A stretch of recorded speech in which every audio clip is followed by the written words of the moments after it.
Preceded by a reverential reception and peppered by several standing ovations, Narendra Modi's one-hour speech at Congress in June 2023 was much more than a diplomatic address to the US's House of Representatives and Senate.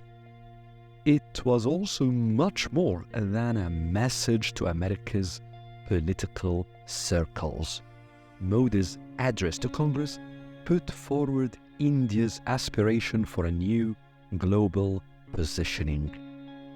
The primary international relations issue India faces today concerns its stance in the nascent American-Chinese confrontation. Given its decades-long tension with China over their borders, which at times escalated to serious military clashes, India is inclined to side with the US. Also, China's increasing closeness to Pakistan, India's key strategic opponent, draws India to America. Not surprisingly, India accepted to be part of the Quad, which brings it with the US, Japan, and Australia in a range of initiatives, some of which have unmistakable military use. Economics also move India towards America and the West in general. Despite a notable role for the state in the economy and having highly assertive regulators in several industries, India's economy is now far from the centralization of the decades from the 1950s to the early 1990s. Today, the most important sectors of India's economy, technology, telecoms, information sciences, and pharmaceuticals, are closely integrated into Western value chains and almost totally dependent on Western investors and markets. India's diaspora also nudges the country towards the West. The millions of Indians in the Gulf are important sources of remittances, but so are the tens of millions of Americans from Indian origins, many of whom have achieved immense success. The vast majority of the CEOs of America's top 20 technology companies have familial or cultural connections to India.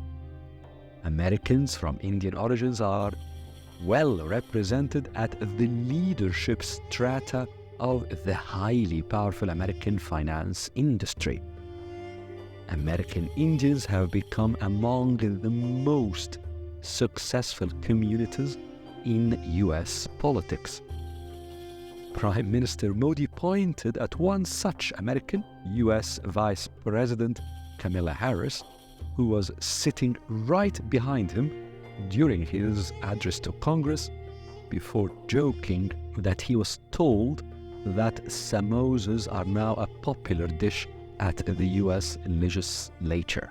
India clearly wants closeness to America. In another joke at Congress, Modi referred to major advances in AI, reminding his audience that he refers to the American-Indian relationship rather than to artificial intelligence. Despite all of these factors, India has adopted a position of strategic ambiguity regarding the nascent US-China confrontation. India insists on being a partner of the US, but one who has full discretion over its positions and choices, and that at this stage has no commitments to any party concerning the future. This is a vastly different strategic position compared to those of key American allies in Europe or Asia, such as Japan, who are expected in a moment of real tension between the US and China, to adopt roles closely coordinated with, if not prescribed by, Washington. India's insistence on having an independent international posture stems from its strategic orientation since its independence from Britain in the late 1940s to be non-aligned with either the West or its opponents and competitors. This merits respect, for despite that Prime Minister Narendra Modi's party, the BJP, is a historical political opponent of India's Congress Party that designed India's non-alignment strategy, Modi and his government appreciate the rationale behind the foreign policy that India has adopted in the past 7 decades.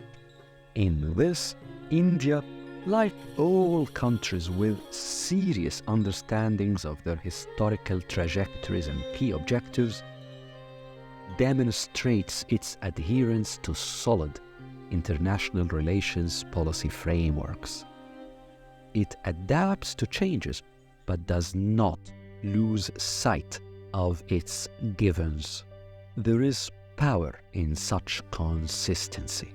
There are many in the US Congress, from both the Democratic and Republican parties, who have apprehensions about India's insistence on full strategic independence in the American-Chinese nascent confrontation, especially as India has become in the past 2 decades a major beneficiary of trade, particularly in services with the US. Still, even those critical voices understand that India sticks to what it has always seen as its strategic interests. Such consistency demonstrates a strong sense of institutionalized thought and policy making, which observers respect. India also correctly calculates that it ought to avoid any direct tension with China in the foreseeable future. India's economy has grown dramatically in the last 3 decades, since its opening up in the early 1990s. India has surpassed China to become the world's most populous country.